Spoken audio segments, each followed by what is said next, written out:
Assalamualaikum warahmatullahi wabarakatuh. Masih cerita tentang turunan parsial. Hari ini kita coba latihan mengerjakan soal turunan parsial tingkat 1 aja lah. Jadi ada 2 peubah aja, jangan terlalu besar. Tapi kalau nanti sudah paham kita tentang 2 peubah, insya Allah kita bisa akan membuat contoh-contoh soal untuk yang 3 peubah dan 2 peubah ke atas lainnya ya.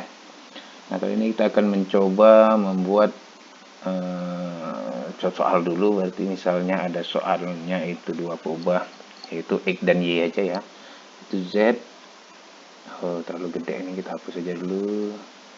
Oke, Z sama dengan, kita contohkan misalnya ada X kuadrat Y kuadrat ditambah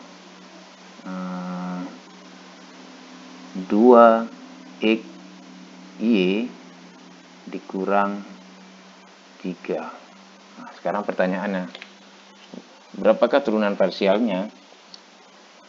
Artinya do Z per do X dan do Z per do Y. Kan ada 2, kemarin kita sudah pahami, ada X dan ada Y. Berarti ada turunan Z terhadap X, jadi ada turunan juga Z terhadap Y. Artinya variabel X-nya yang kita turunkan, tapi Y-nya tetap. Nanti satu lagi, variabel Y-nya kita turunkan, tapi variabel X-nya tetap tidak berubah. Oke ya. Nah, kali ini kita contohkan yang pertama itu do Z per do X sama dengan, nah kita keturunkan berarti untuk variabel X-nya, yang lainnya tetap, Y-nya tetap. Otomatis kalau yang tidak ada variabel X, karena X pangkat 0 itu nanti hilang ya, 0 jadinya. Oke, kali ini kita turunkan X aja, berarti turunan X adalah 2X.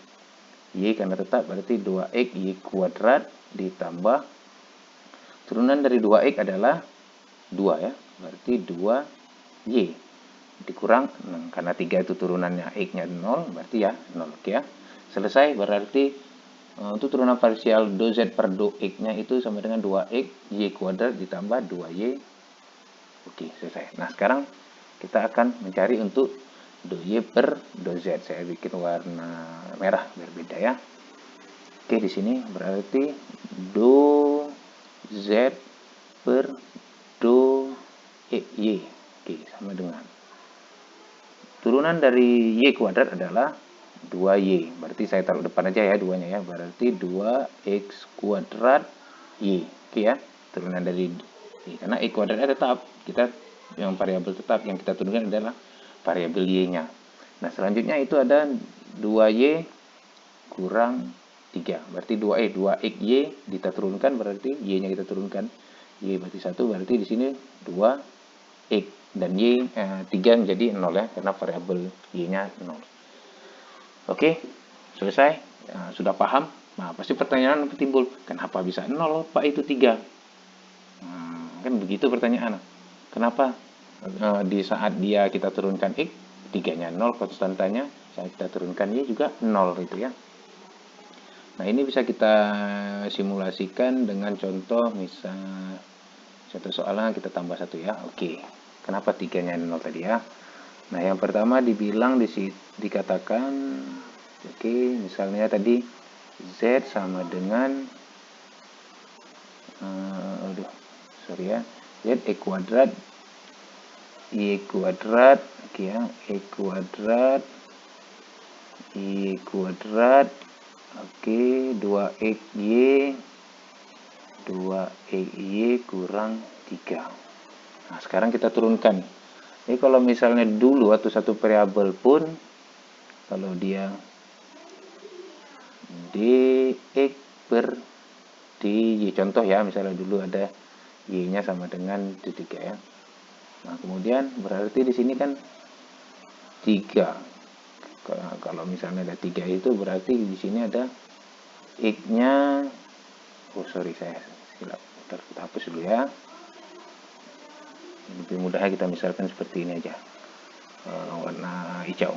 Nah, kalau dia y sama dengan 3, berarti dy per dx sama dengan 0. Kenapa bisa 0? Karena ini itu adalah y sama dengan 3 kali x pangkat 0. Ya, Kalau diturunkan terhadap X berarti dy per dx.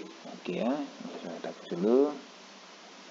Oke, berarti dy per dx sama dengan 0 dikali 3 ya, kali x 0 kurang 1. Bukankah 0 kali 3x kurang min x min 1 lah kita bilang. Semuanya hasilnya adalah 0 ya. Jadi berapapun itu bisa kita sampaikan ini adalah akan menghasilkan ini dia. Sehingga kita simpulkan setiap kalaupun dia nanti z sama dengan 3, artinya kita turunkan dz per dx ya tetap 0. dz per 0 ya tetap 0 ya. Oke ya. Apakah masih ada yang bingung untuk contoh soal ini? Kan gampang. Nah, jadi kita bisa menyimpulkan hasilnya seperti ini. Baik, terima kasih. Nanti kita akan sambungkan dengan contoh-contoh soal lainnya. Assalamualaikum warahmatullahi wabarakatuh.